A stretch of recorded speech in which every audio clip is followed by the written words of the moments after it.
Good evening, everyone, and welcome back to Project Chana Power Hour. Each week we get together to learn and strengthen ourselves in our special mitzvahs of Kashrus, Shabbos, and Taras Mishpacha, as well as other halachas that are pertinent to women.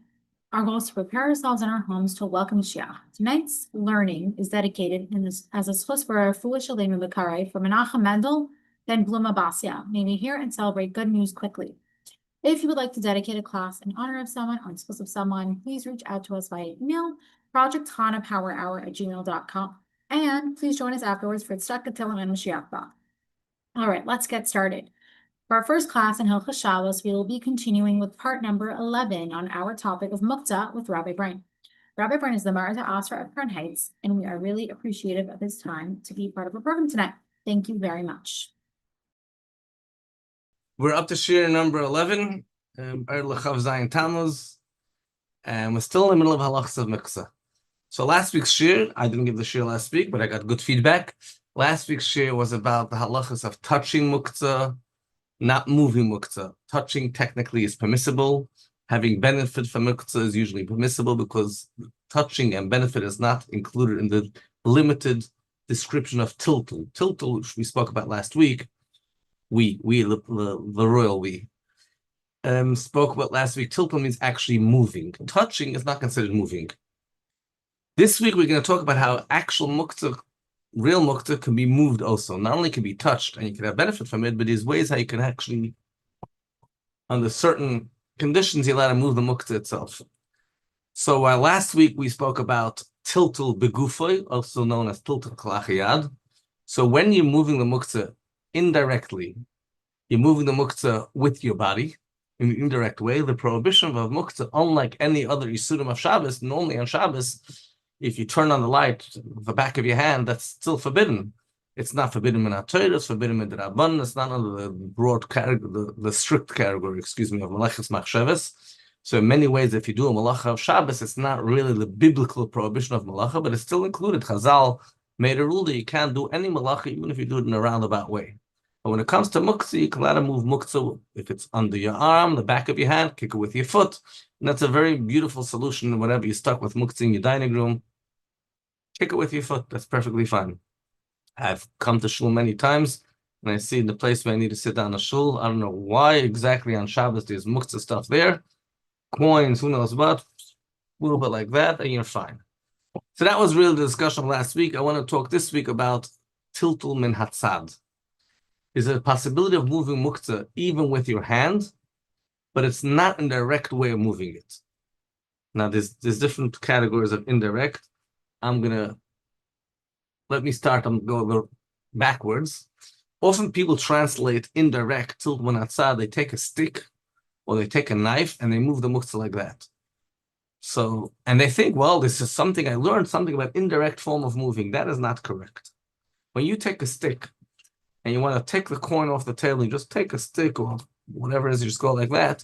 Now, Rebbe says that's considered direct moving muktzah. The stick, the knife, whatever you took, the spoon, is considered yada arichta. It's considered a long hand. It's an extension of your hand. And when you've done it that way, you're actually moving muktzah. Well, a common example of that is, this comes up often on Yom Tov, especially if it's a 3-day Yom Tov. So a lot of people use the Neronim candles. Now the Neronim have a small metal piece that gets stuck to the bottom. And for whatever reason, that's how they're made. For whatever reason, after you lit candles the first day, that metal piece stays there the next day, and you put another one of those Neronim into the glass, it doesn't sit properly. And if it doesn't sit properly, sometimes it can crack the glass, it can make a fire. So over 3 days, don't ask. So people would love to remove that metal, I don't know how to describe it, that disc on the bottom of the wax candle, and they want to remove it on Yom Tov. Now that's muktzah. So how can you move muktzah? You can't move muktzah directly with your hands. So some people are just going to take a knife, stick in a knife. It gets a bit stuck to the bottom too. So you have to take a knife as is just to unstuck it. And then when to move it out with a knife, now that's considered direct form of moving muktzah, because that's what we call, it's called a yada arichta, a long hand of yours. There's a possibility you can shake it out.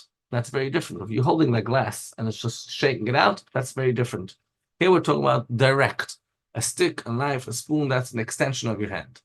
So that's not tiltum unatzad. What is tiltum unatzad? You have, for example, a non-muktzah item, and on top of the non-muktzah item is muktzah. I am moving the non-muktzah, the davar hamutar. Even though as a result, the non-muktzah will move along with it, it doesn't bother me. So taking a knife and moving it, that's a problem. Moving a kosher item, a non-muktzah item, and because of that, the muktzah item will move, that doesn't bother me. However, I need to make this an important clarification. Moving bigufa, moving kalachayad, moving bishinui, moving in an indirect manner, moving with your foot, that's permissible in all cases. That's always the best solution. You're stuck with muktzah in your house, just kick it with your foot, back of your hand. You could even, depending on your leichter, if you have a 15-branch leichter, I wouldn't recommend you do that. It's not safe for the leichter, it's not safe for you, and who knows what could happen. But a small leichter on your table, you can just lift it up like that, 2 hands, and just get it off the table. That's fine. Bishinui. Tiltum and hatzad, however, moving indirectly, meaning that you take a permissible item and through that the muktzah item gets moved, that's only permissible if you're doing it l'tzoyrech davar hamutar. You're doing it, and your purpose is for the non-muktzah item. You're not doing it because you want to protect the muktzah item. So that's a bit tricky over here. Why are you moving the leichter off the table? Is it for the table or for the leichter? Let me give you an example. Let's move away from the leichter. Let's give you a different example.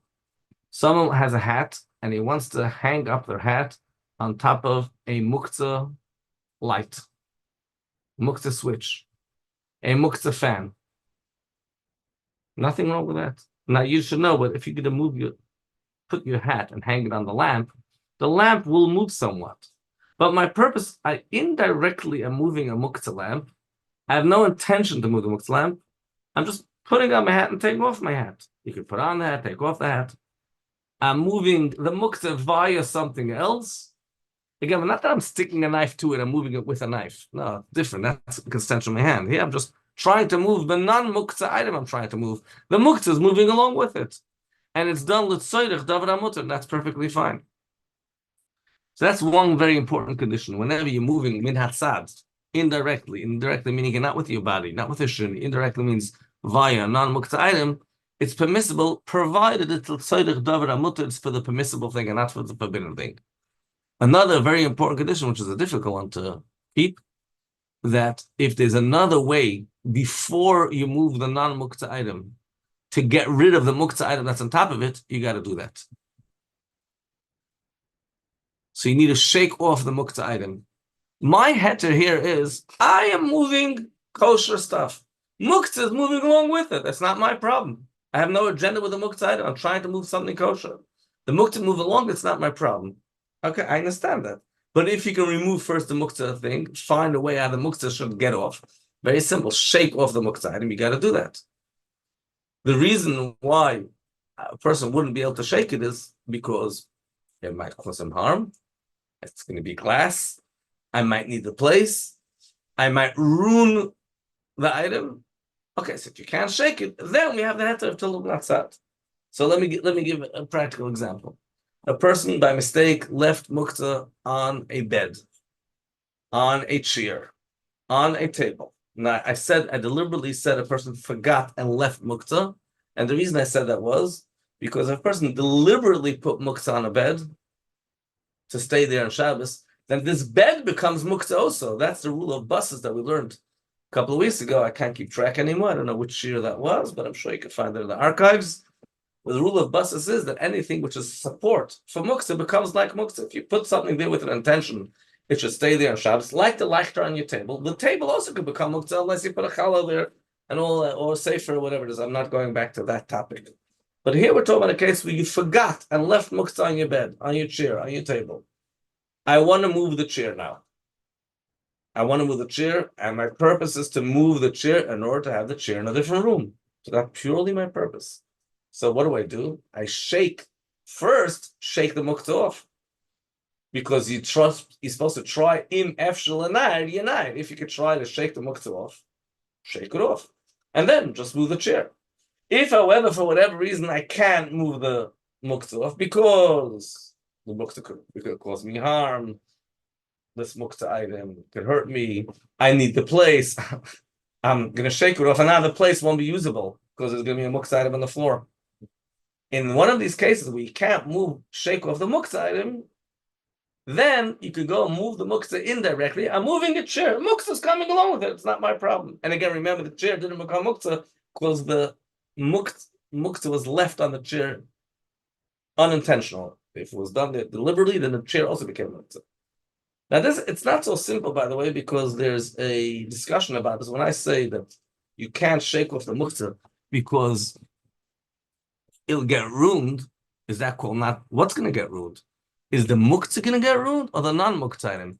The Alter Rebbe, there's some contradiction in the Alter Rebbe about this, and I don't know a good answer. There's many different answers to this, but I don't know which is a good answer. In some places, the Alter Rebbe says you can't shake it off because your permissible item will get ruined. In some places, it says you can't shake it off because your muktzah item will get ruined. Even that's okay. So that's not very, very clear. But certainly, if your non-muktzah item will get ruined, or you can't shake it off because you need a place, or because it could cause harm to you, injury, then you don't have to shake it off, and you're moving it indirectly. Let me give you a case in point, a practical example. I would rather focus more on Chanukah, even though I know it's Chodesh Tammuz now, not Chodesh Kislev, but I'll tell you why. People have lighters on the table. Yeah, they put a challah there, and the table is not muktzah, and therefore now they want to move the table, but there is muktzah on the table. But I'm moving it indirectly. I'm moving because I want to move the table, not because of the lighter, but I should shake off the lighter first. Yeah, that does exist, but it's not such a serious issue if you have lighter left on your table. The real issue is you have a menorah. Menorahs are put on a low place. When you put a menorah in a low place, kids can access it. So you have to contend now with a couple of things. First of all, you want to move the menorah because having a menorah, silver menorah with glass and oil and wicks, it's not exactly a healthy chabrusa, a menorah with little kids. And as is, people have a hard time while the menorah is burning to protect the menorah from the children and the children from the menorah, from the fire. But now the menorah is going to stay there whole entire Shabbos. I can't even move it after it went out. So first I need to make sure that table, small, I can't even call it a table, that mini, what do you call it? A ladder. That's what we use in my house. A small, because you're supposed to put the menorah under 10 tvachim, above 3 tvachim. It's right off the ground, a tiny bit off the ground. It's really within child's reach. So that small menorah, I can't think of, I don't like calling it a table because it's a very small, low table. That small, low table, you want to make sure first that's not muktzah. So you put your challah there, whatever it is. Now I want to move, so the table didn't become muktzah, but now I want to move the table, but the menorah is moving along. But why are you moving this? Are you moving it because you need that place? Or are you moving it because you don't want your kids to play with your menorah? Are you moving it to protect your menorah? Oh, that's then l'tzoydech davar asur.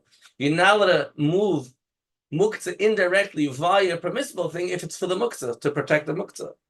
So one solution would be move the menorah kalachiyah. Take your two hands like this, lift up the menorah indirectly, and that's fine. That could work. If you're moving the menorah because you need that place, and the table didn't become muktzah, you don't want to shake it off because it's going to create it. Oil is going to go all over your floor. You can't shake off that menorah. So therefore, you don't shake off the menorah, and you move the table to another room. You can close the door over there, and everything is fine. Okay, I think that was very, very clear. Let's move on to another topic. Well, not another, it's all about muktzah, but an indirect topic. And it's also about kids and connection with muktzah. There's halach in Shulchan Aruch that if a child is holding a stone in his hand, and you're holding the child, and there's a stone in the child's hand. Moving the child is not considered moving the stone. Rephrase it. It's considered an indirect way of moving the stone. Since this child is a child that longs, yesh le gagu mo, the child really wants his father. If you don't pick up the child, take the child with you, the child will become sick. The expression used over here is sick. Sick is a very, very strong word. It means the child, if not picking up a baby for a couple of hours is not a very, very healthy thing for a baby, but the baby has a stone in his hand, and the stone is muktzah. So the child will become sick, or at least sick in quotes, will become emotionally harmed by not being picked up by his carers. Since this is an indirect form of moving the muktzah, I'm holding the baby, and the muktzah is in the baby's hand. That's fine. Why don't I try to throw the stone away from the child's hand, get rid of the stone? Because the child will get upset. He wants to hold the stone, and he's going to cry. So I can't get rid of the stone. I need to pick up the baby. I don't pick him up, he'll get upset, and he'll become sick, so to speak. So Chazal allowed you to pick up the baby. If, however, the baby is perfectly fine playing with a stone, it's not bothering anyone, then no, you can't take the baby. Now, there's something strange about this halacha, and I'll tell you what's strange about it. Isn't this an indirect form of moving? We said before, tiltum anatzad, and l'tzoydich davar hamuter. I'm moving the stone indirectly via a baby. And the purpose I'm doing it is for the baby. The baby's a davar hamuter. Why is that different than moving the menorah with my table and the purpose is not for the menorah? Here the purpose is for the baby. Why should it be forbidden? There's three answers to this question. One answer is because a child is holding a stone like a kid. He's a person. He's not a table. He's a person. I hold baby, baby holds stone. That's considered as if you're holding the stone. That's not considered indirect way of moving. When you move a table and there's a menorah on it, that's a different story. Answer number one. Answer number two is, if a kid doesn't want to drop the stone, then you also moving it for the stone because you're moving it because you want to move the kid, but the kid wants the stone. That's considered that you want the kid to have the stone. So it's as if you're moving it for the muktzah. Answer number three, which is Alter Rebbe's answer, you're only allowed to do the heter of tiltum and atzad when there's a need. Child, there's no need to pick up the baby. The baby is doing perfectly fine. If the baby wants his father, wants his mother, yesh legagum, he'll become sick, he needs his parents, then you need to pick him up. That's called a need. But if the child is perfectly fine and not being picked up, and you think, yeah, it's a good idea to pick up the baby from time to time, there's no heter of tiltum and atzad. That's a big chiddush with Alter Rebbe. Now, this is all talking about a child that's holding a stone. There's, however, a more severe case of a child holding a coin. The halacha is a stone, if the child needs the father, you're allowed to pick up the child because he's holding a stone. But if a child's holding a coin, and by the way, a coin does not mean only a coin, it means anything which has value, you're not allowed to pick up the baby with a coin in his hand, even if he wants his father to pick him up, and he'll get quote-unquote sick.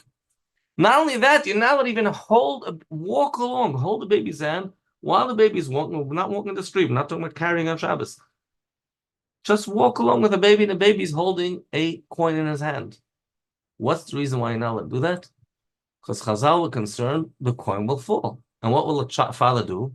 Hey, this valuable coin fell. This $1 million coin fell. I'm going to go pick it up on Shabbos. That means I'm going to be moving Muktzah on Shabbos. Muktzah is already a different story. So even if the child's upset and he wants the father and he can become sick, it's not a sakana for the baby. And therefore, Chazal did not let you hold a baby which has a coin or anything valuable in their hand. So nowadays, I mean, first of all, kids are not becoming sick. We have candies, we have sweets, we have nash, we have toys, we have many ways. But if you want to get that muktzah out of your kid's hand, why do you want to get the muktzah out of your kid's hand? Do you want to get it out because you're afraid the muktzah will break? That's not a reason that you can't go and indirectly move muktzah because of that. You want to make sure a baby is not touching muktzah? That's also not called tzayir davar hamuter. I want to pick up a baby, so I want to first shake the muktzah out of his hand. That's fine. I could shake the muktzah out of his hand because I want to pick up the baby. Indirectly shaking it out of his hand. Baby doesn't have the phone, doesn't have the muktzah anymore, and that's perfectly fine. Next week, Mitzvah Shem. How much time do we have left? We have about a minute. I'm not sure if we get started there. Want to talk about, we touched upon this a bit. We're going to talk about what happens once you took muktzah and the muktzah is already in your hand. Do you continue walking with a muktzah, or you have to put it down right away? Item number one on the agenda. And item number two on the agenda next week is muktzah that's dangerous. Something broke, a glass broke. It spread on the house. Or even, let's talk a simple example. There's a bee stinging you, and I want to take off the bee. That's muktzah, but it's going to harm me. It's going to be on me. So we're going to talk next week about those cases. Mitzvah Shem to be continued next week. Wow, thank you so much. Okay, for our next class, we are excited to continue our series on Peru Review number 6, part 6.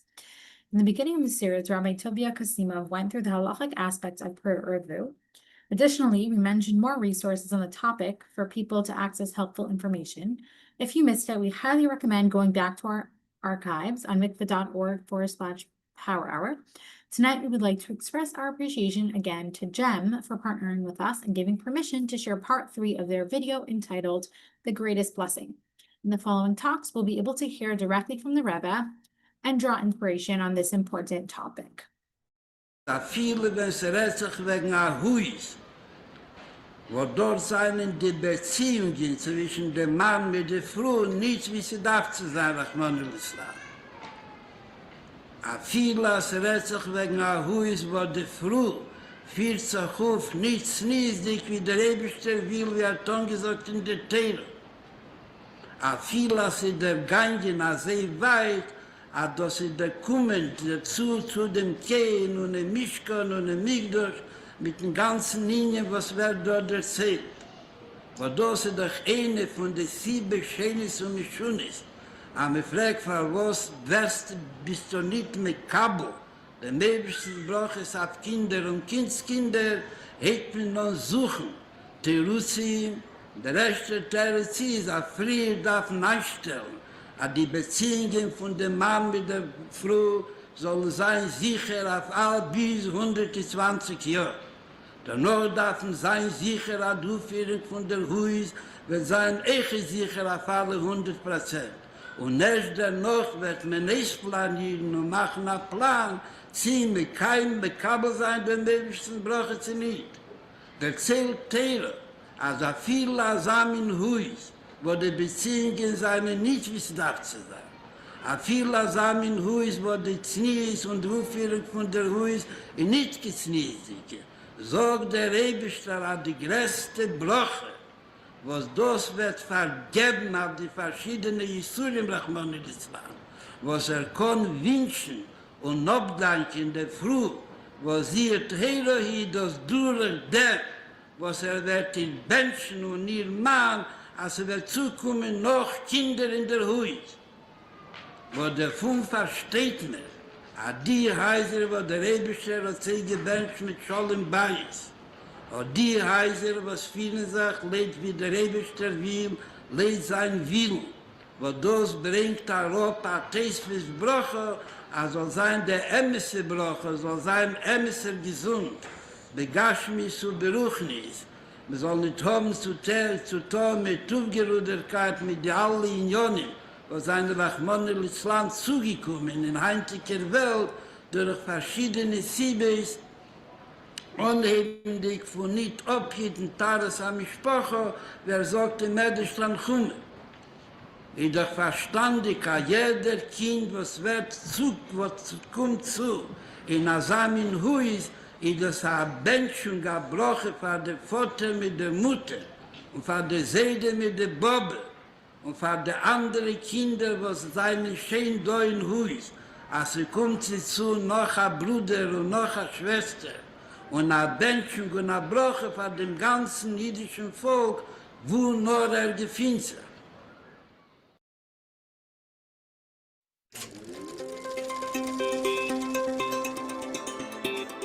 With materials from the Living Archive, established by the Rohr Family Foundation.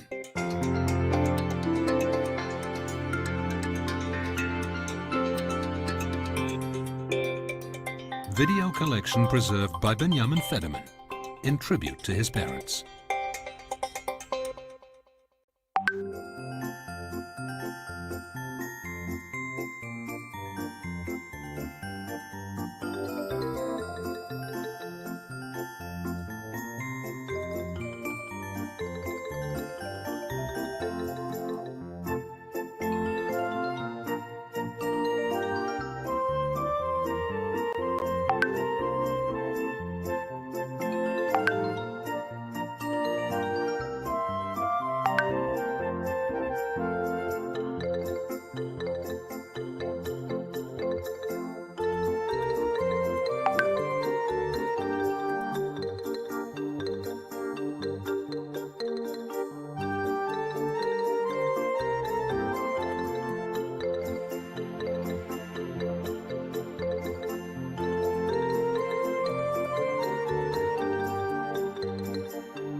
want to introduce my family. This is my daughter, Chana Rachel. Just born this year. She helped me to win the election. I couldn't have won without her. And my wife, Hadassah. Children sometimes help even not knowing about it.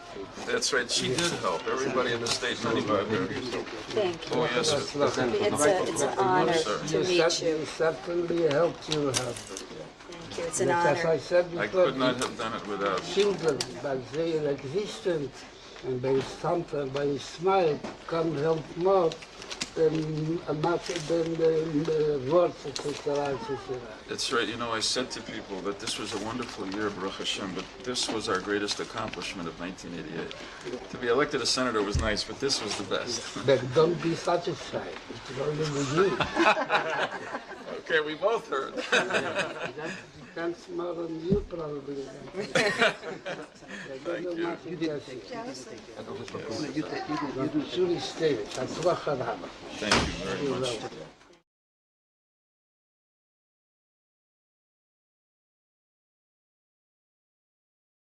Rebbe came out very strongly against zero population growth. See, you know that it was in the 80s that the Jews shouldn't practice that. You know, there was a group that was active that people shouldn't procreate, have a lot of kids. They were against it. And the Rebbe came out against them. Zero population growth. There shouldn't be, you know, people should have 1.5 children or 2, you know, and that's it, you know. And so the Rebbe came out very strongly against that. There was a whole thing in the country about that.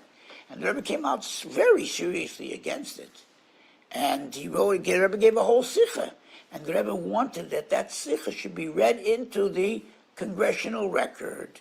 I was very pleased to read that speech that the Rebbe made into the record, enter it into the record, which caused the wife of a chief executive officer of a large national corporation located here in Minnesota to write me a rather difficult letter criticizing me for putting that speech into the record and calling the Rebbe archaic.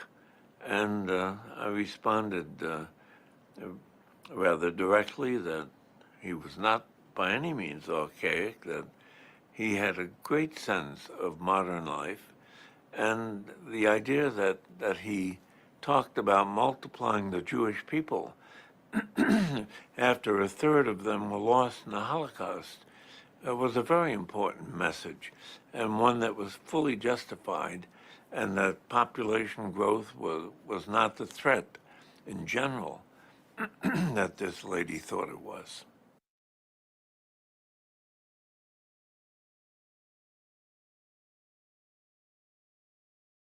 Das wird angenommen als ein Monhefs von einer neuen Trufe in den Tätigkeiten von der Shei und Bnei Chabad und gleich nach Farsim sein und wissen, dass er gemeint in der Shei und Bnei Kol Yisrael Kula in alle Unionen von Jüdischkeit, ohne die Körper von der Ikerdicke Sachen drauf, weil das eine von der Ikerdicke Sachen von die, was seine Schein Chassene gehad und nur geburt Akeres Abayis, a viele Eiches von der Bobes mit der Seidis, a sie sollen tun, was hängt ab und sie, einzuwirken auf ihre Kinder und Kindskinder, in allgemein auf die Schomru derech Hava Hashem.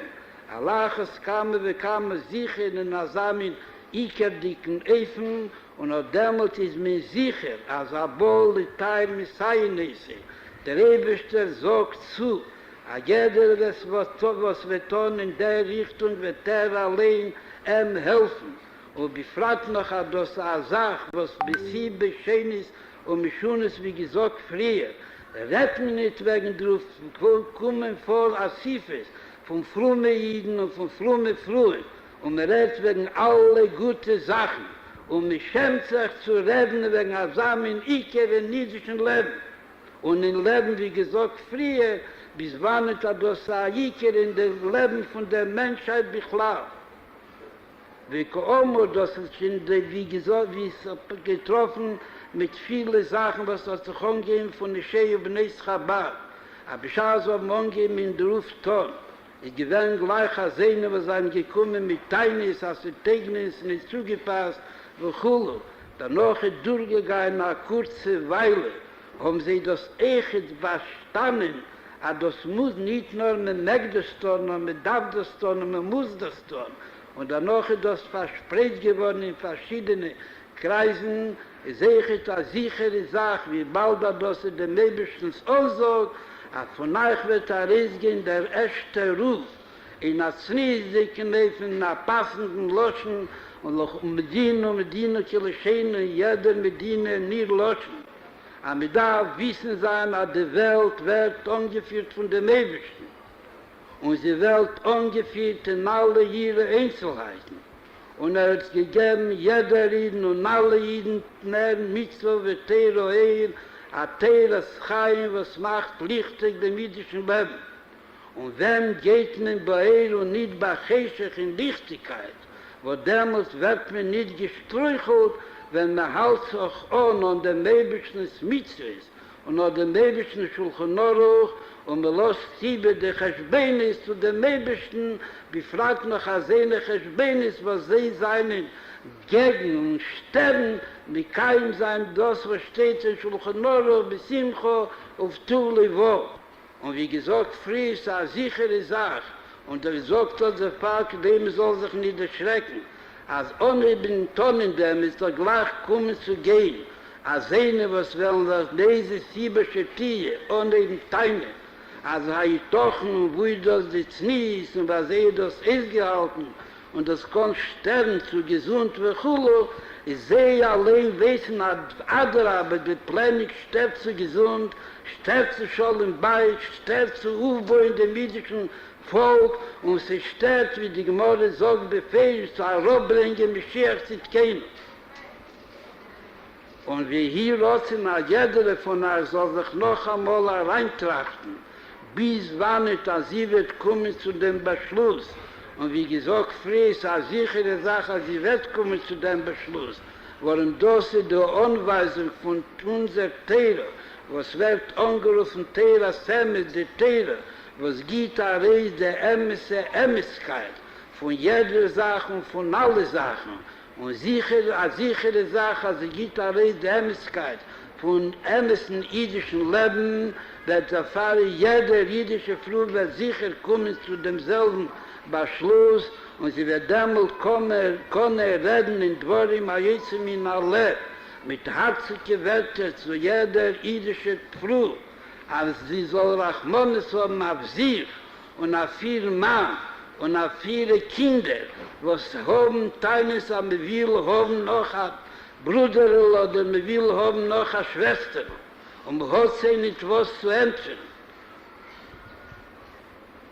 Und hat damals, als sein Dvorim Ayetzim in Aleh, wird sicher, und sein nicht Nossim Aleh, warum das Rätsel wegen ein jüdisches Herz, was wie der Mond frie, sagt man, bliebe als viele seien dich in Golus, ist ein jüdisches Herz wach zu jeder Sache von Jüdischkeit und sicher zusammen ikerdicke Sache, und man wird aufstellen, Punzige, wie sie gewähren, beschaß, ich ziehe es mit Treiben, wo damals sehr gewähren als Sehne, was haben geteinet, aber wir darf sehen, was hat es für ein Sinn zu haben, Kinder, Rachman el-Islam, beschaß du, Axele von Pare, und man befindet sich in Golus, und der Mann darf arbeiten, aber das Perech mit der alle Teines Mischunes, was ist der Chasertel sie über, nur wo dem ein Fengelsch oder ein bisschen verpust mit anderen Wörtern oder in anderen Leschenis.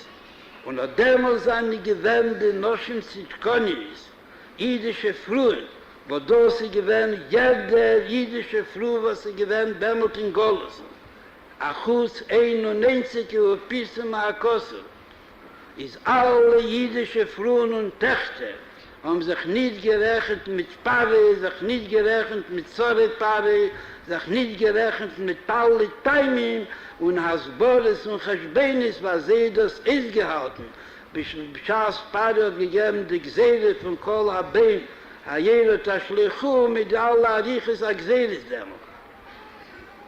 Und unter die Noschen Zitkonis haben aufgestellt, Zivis Hashem, jüdische Kinder, Ingelach und Mädelach, wo noch seine See geworden dem Ebersten Schajolim und Anschizowo.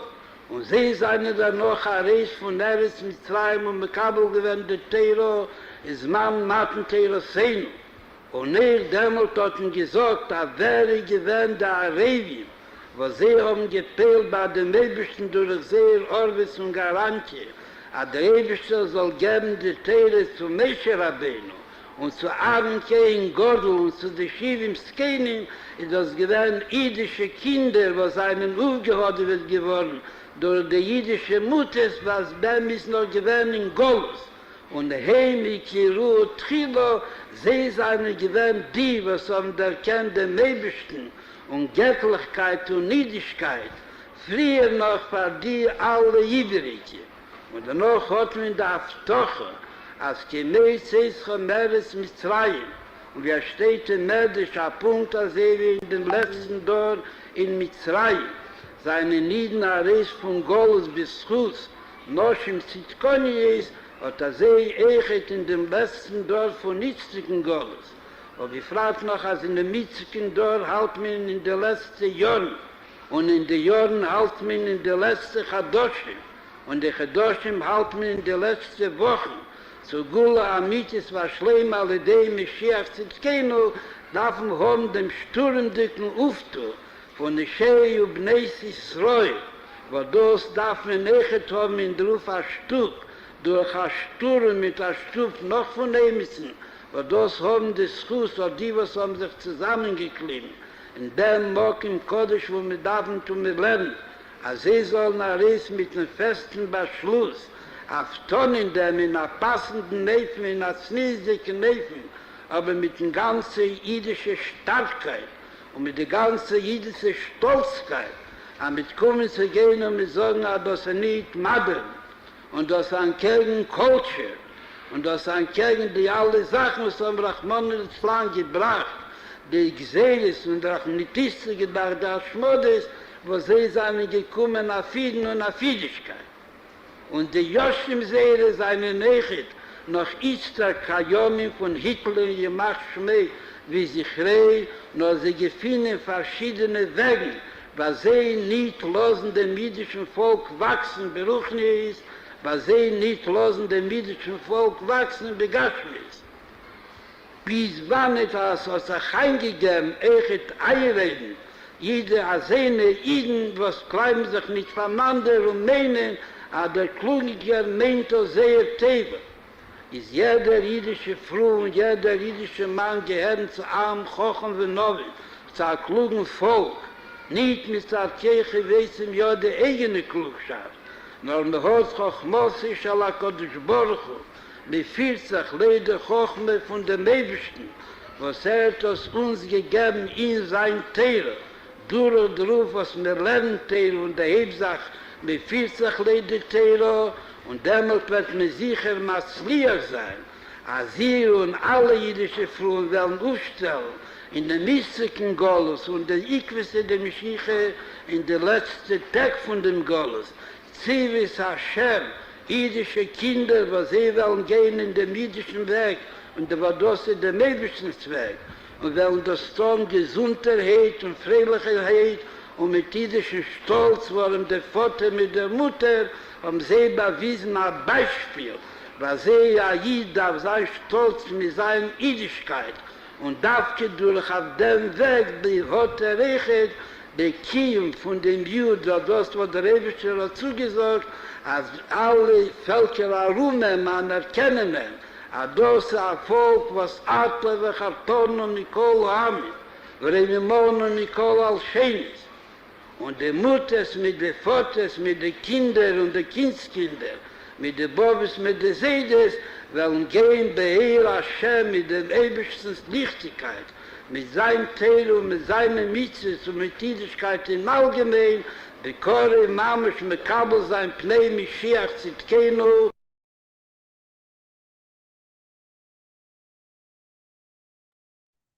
Wow.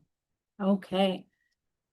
Nothing like hearing the Rebbe's voice. As we conclude with our topic of Peru review this week, we encourage everyone to continue to learn the many sikhs and letters of the Rebbe on this topic.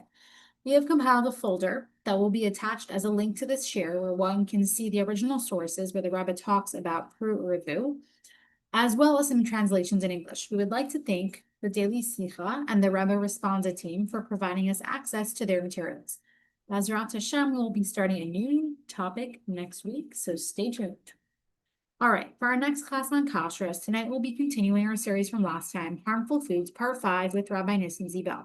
Rabbi Zibell is a Kashrus administrator at the RCF, the Rabbinate of Central Florida, and delivers classes to the general public on various Kashrus topics. He's also highly active in answering consumers' Kashrus questions on a daily basis. Thank you very much for being part of our program. We really appreciate it.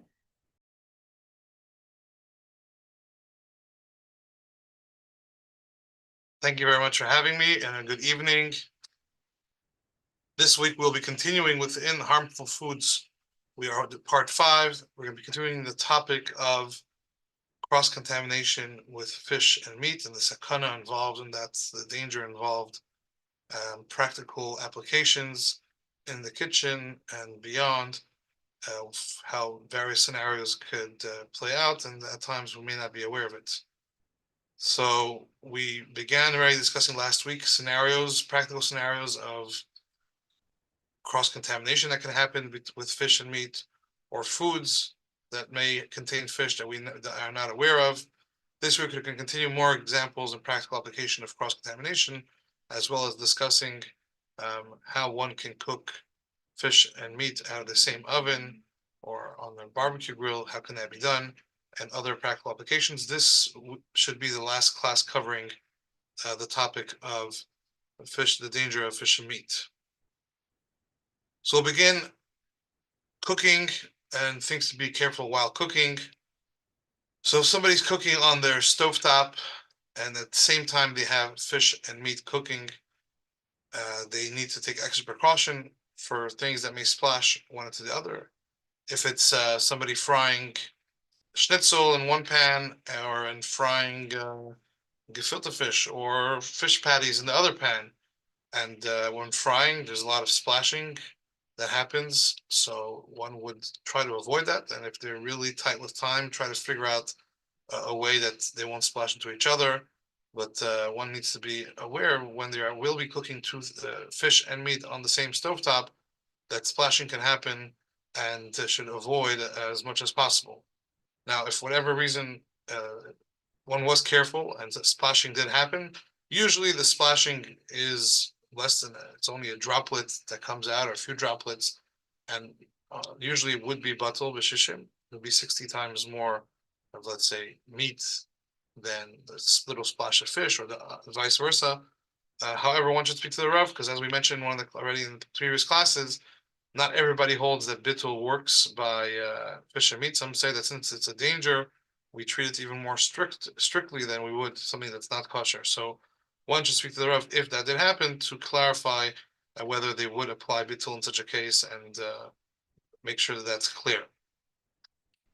Now, if someone was cooking and something splashed, but only onto the walls of the pot, not into the food, so you're frying schnitzel and it splashed onto the wall of a pot that had fish in it cooking, or fish soup or whatever it was, but didn't go actually into the food, it just hit the pot from the outside. Although when it comes to milchiks and fleishiks, it would be a big issue, and it's a whole discussion on halacha. When it comes to fish and meat, that would not be a concern, because the mamashos, the substance, did not get into the food, it only got onto the pot. And what usually happens, it travels afterwards from the pot into the walls of the pot, and once it's ready in the walls, it's not anymore mamashos, something of substance, rather it's a blia, which is an absorbed taste that doesn't have any substance to it. So therefore, if the taste does reach the food, it's not anymore considered an issue in regards to sakana, as we already started discussing last week, the difference between blias, absorbed taste that has no substance, and mamashos, residue that has actual substance. So since it only splashed on the outside and did not get into the food, that would not be a concern, and one wouldn't even have to call it up in such a case. That would be fine. But if you got into the food, that's what we just previously discussed, that one should clarify regarding the aspect of bittul. When there's a busy kitchen, a lot happening, if it's Erev Shabbos or a different time, one is preparing a big meal and they're doing fish and meat, they may be using one spoon to stir a pot that is cooking, if it's chicken soup or something on the fire, that's flesh eggs, and they have another pot where they're making a type of fish dish, if it's Moroccan fish or whatever, something in a pan, and that spoon, maybe you put it down on the counter, and that spot on the counter now has a little bit of fish juice there or meat juice, or you put it down on a coaster or whatever you put it down, and then even if you you had a separate spoon to mix the meat, separate spoon to mix the fish, if they were put down in the same area, now that the counter had some residue on it, that next spoon could be now cross-contaminated and have the residue of the opposite food on it.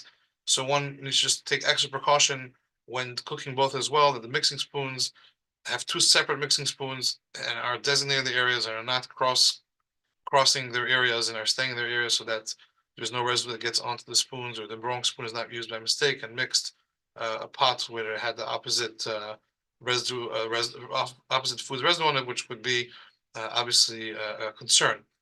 Similarly, if one is handling food with their hands and if they're using gloves, sometimes you may not realize using gloves, you don't realize that there's some residue on there. You would want to switch gloves after dealing with fish, and then put new ones on for meat, and same vice versa. If someone is using their hands, they obviously would want to wash their hands thoroughly in between. And when things get a little bit busy at times, that may be forgotten. And even if you may remember, if you have help in the kitchen, they may not be on top of that or be aware of that. And if it's a very busy kitchen, it's even harder to be on top of that. And for sure, in restaurants and caterings, and therefore, the more the busy and the more the people that are involved are may not specifically be so careful, because they don't really know these halachas, that one needs to be even more careful that there is the proper segregation and separation when these foods are being prepared another thing which could sometimes get cross-contaminated is if sometimes people have little spice jars or salt jars where they'll take a little pinch and put it in there. If that pinch, your hand had just touched something that was fish with some fish residue, and you just touched the salt, now the salt has in it some fish residue, and then you'll use that same salt for something that has meat. Although probably bittul would apply, and but still getting into that, no one has to call a Rav or discuss avoiding such situations, or having if needed, if one really thinks it's needed, it's not something that's halakhically needed, it's just a good suggestion. If somebody does have that type of things, that they stick their fingers in to pinch some salt or pinch some pepper, and they'll be using it in a busy kitchen, and there may be easily cross-contamination, and maybe it's a good idea to keep separate spice of those spices for meat and separate for fish, or at least for that day. You can pour a little bit in a disposable bowl of salt that will be used with the meat, some salt's poured in a disposable bowl that will be used with the fish, and then afterwards you just throw everything out, so you can keep things separate like that. In addition, if somebody will be using spice directly over a pot that's bubbling and steaming very strongly with a lot of steam, and that will get absorbed into the spices, let's say there was a pot of fleshig and someone directly went right over the steam, and all that steam went into it. Now a little bit of meat is absorbed, and they're using that afterwards with fish, could be problematic. And although there may be bittul, you're going to get into questions. So one in such a case would want to be careful. Maybe first put the spices in your hand or somewhere else to measure, and then put into the pot. I'm not saying that you should have totally separate spices for fish, but at least be aware of that and try to avoid that happening. If someone, again, is in a very busy kitchen, a lot happening, and thinks that it's going to be too hard to keep it difficult, then yeah, it is suggested, a good suggestion, to have separate spices so that doesn't happen. For sure, in a busy commercial kitchen, that should be set up, because things are even harder there to control, and when it comes to these matters. Now, when it comes to cooking in the oven itself, the chamber of the oven, so cooking fish and meat together would not be allowed, and that's a problematic. If a person wants to do that, or they're short with time, or they just need to use that space and need to put both fish and meat at the same time in the oven, then one of them needs to be properly covered. Doesn't have to be double covered, just properly covered with a piece of foil tightly around, and that suffices. Doesn't have to be both. So you leave the chicken uncovered and the fish covered, or the other way around, or you could switch back and forth. If you want to brown one of them, then once it's browned, cover it and brown the other one, and then cover that. But one of them has to be covered, and they cannot both be uncovered at the same time. What if somebody made a mistake and put both in and they were both uncovered? Then there's many details that can make a difference. First thing is speak to a Rav. We'll speak some ideas, but this should always speak to a Rav in such a case because many details can make a difference. First of all, it depends if it's a dry food. If it was dry fish with no liquid and just a piece of chicken, dry, not a lot of liquid. So when it's dry, there isn't so much steam. In halacha, there's two terms which we're going to discuss in the next few minutes. There's something called zeya, which literally means sweat. There's steamy sweat that comes out of food. And then there's something called recha, which is an aroma. Food will give off an aroma as well. That's not specifically in the form of steam. It's more dry, but it also gives a certain aroma. So in halacha, these two terms, if the fish and the chicken were both dry, so we're not dealing with the issue of steam coming out of one from the liquid and affecting the other one with steam. Rather, we're a question of recha, aroma. The aroma traveled around from one to the other. So it's a discussion. The Rama holds that we treat it like non-kosher, just like by treif. If there was kosher and non-kosher in the same oven that weren't liquidy, there was no question of zeh, of steam. It was only a question of recha, of aroma. The halacha is that b'di'evet, after the fact, the kosher food is still kosher, because aroma is not enough to make something not kosher. So the Rama says the same thing for fish and meat. If it's just about an issue of aroma, recha, then there's no issue. However, the Shach takes a stricter approach, and he holds that there is an issue even with aroma, because fish and meat are stricter than regular iser, than regular things are treif, because we're dealing with something that's a sakana, it's a danger. And by a danger, even the smallest amount will be an issue, so he holds that it would be an issue. Even within that Shach, some say the Shach only said his opinion by a small oven, like a toaster oven or a small countertop convection oven that some people have. But a bigger oven, like the regular big size ovens that people have in their kitchen, the Shach would hold it's fine. However, some dispute that. And because of all these different questions, one should call the Rav in such a situation. Now, if the food was wet, had liquid in it, gravy, or a sauce, then we're also dealing with the issue now of zeya, steam that was produced by the sauce. And now how much steam got onto the other food, is it bottle or not? This also would maybe make a difference how big the oven is. In such a case, definitely a Rav should be contacted. It's very complex, and many questions need to be asked and clarified before getting an answer. At times, some people may have a type of oven that's a steamer that produces lots of steam and keeps the food in there very moist and cooks with steam. In such a case, when the oven produces steam and all the steam travels around, that's considered as if they were cooked together in one pot, and there would be no heter for that. That would be totally no question that it's an issue, and one doesn't even have to ask a Rav. That should not be done at all, and even after the fact, that would be an issue. Now, if it comes to cooking one after the other, you just finish roasting chicken, and right away you want to switch it out with fish. So they say there's still a little bit of an aroma, a recha of chicken. You open the oven 10 seconds after you just took out the chicken, it'll still have an aroma of chicken. So some say it's better to wait a minute or two till that aroma dissipates and it's gone. However, others say it's not needed. You could put something right away. So obviously, if you're pressed with time, then one could go and rely on that and put the fish in right away. If one could wait a few minutes, it's better to wait a few minutes for the aroma to dissipate. However, if the meat or chicken spilled, and there's a big spill now in the oven, so you have actual liquid now giving off steam of this chicken gravy, that could be a little bit more problematic to put in now fish that would be open, and because you're putting it lechatchila in an oven that has a spill of meat, that could be problematic. So in such a case, either one would clean up the mess and then put the fish in, and if one's short with time, would just put the fish in covered and deal with the mess whenever they could, and they have more time to deal with that. Now, if one wants to put parve food in the oven to cook or to warm up, wants to put fish, and then at the same time he wants to cook, if it's potatoes or whatever it is, separate pans, but together in the oven at the same time. Do we say in such a case that the aroma or even this little steam that comes out will make this parve food now forbidden to be eaten with meat?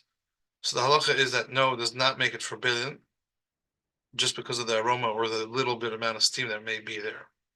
However, if we know for sure that something splashed into it, for example, there was a lot of gravy and the gravy started bubbling and splashing, and there was a pan of potatoes right next to it, and it for sure got a splash, or if the pan of potatoes was under it and for sure got a splash, then in such a case there's actual residue of meat in there, so then it would be an issue, or whatever other food, the opposite food, then that would be an issue even if they were in separate pans because of the splashing that happens in such a case.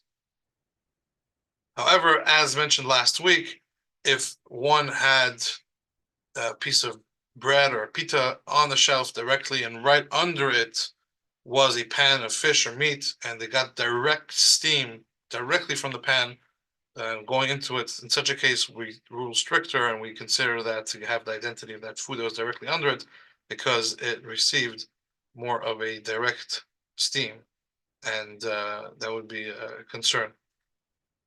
Now,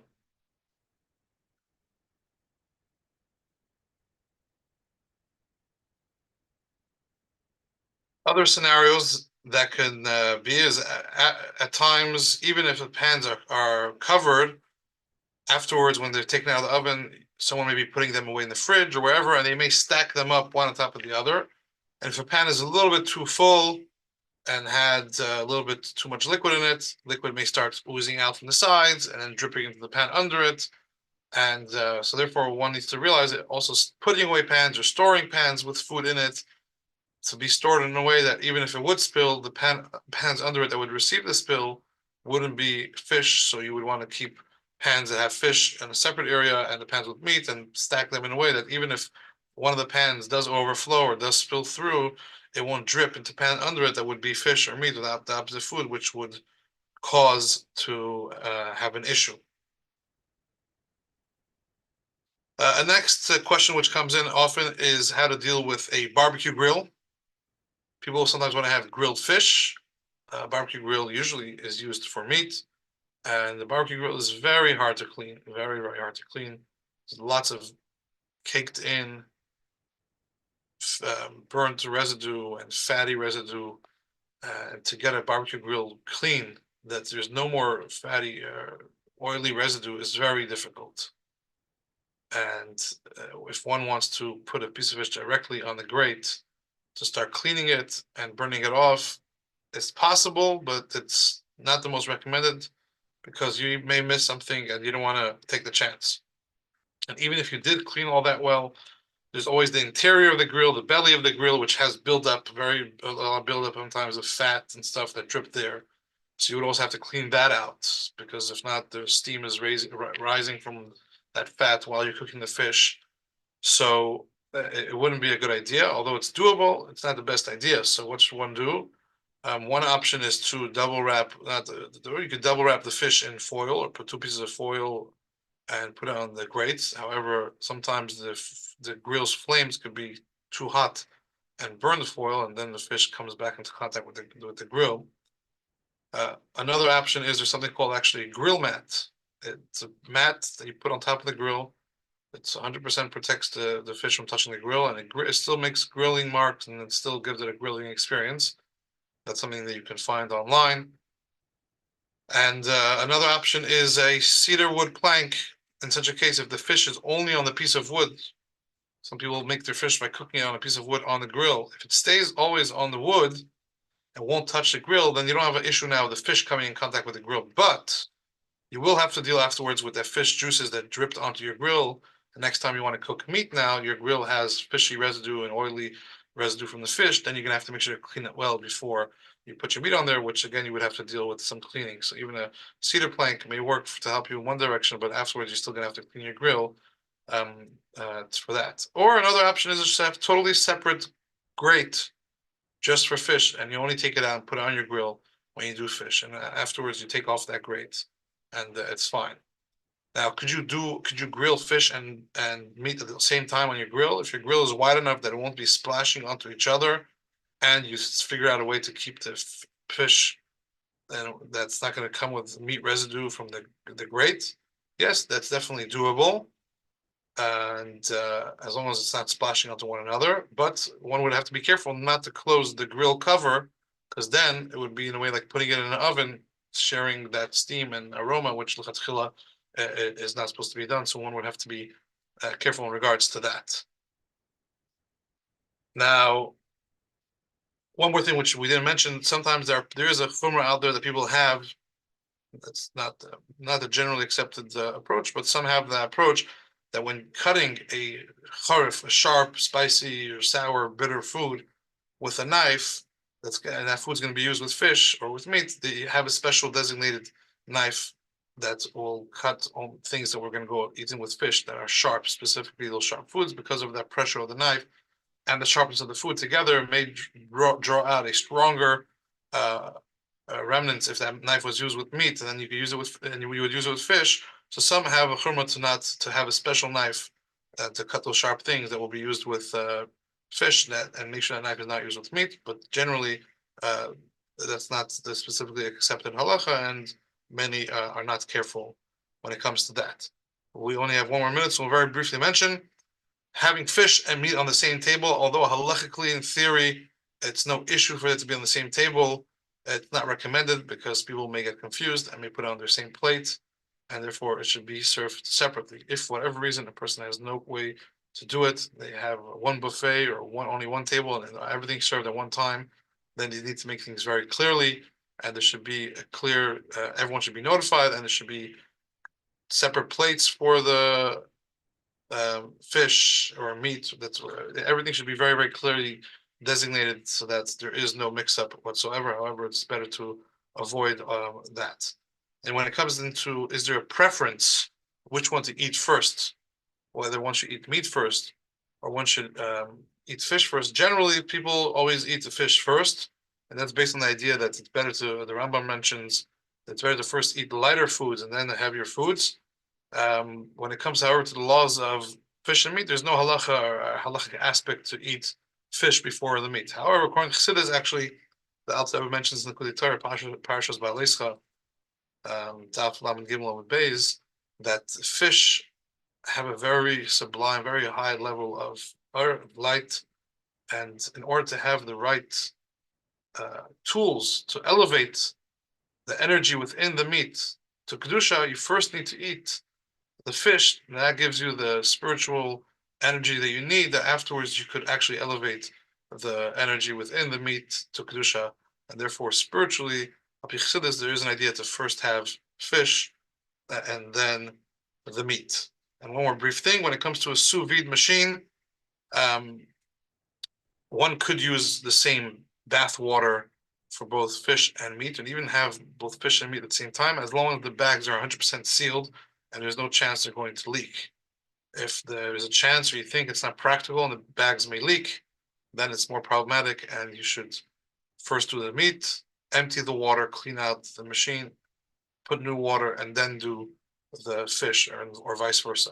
But if one is certain that the bags won't leak, you could even do them both at the same time, because they're totally in a sealed bag and they're being cooked in the water bath, and that would not be an issue.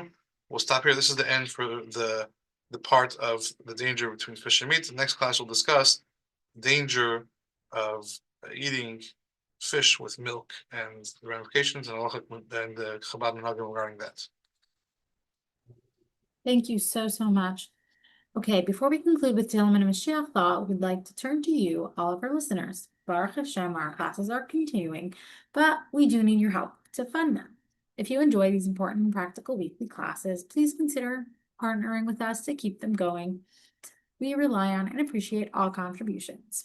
Any amount. Log on to mikvah.org/donate and select Project Chana Power Hour to go towards our program.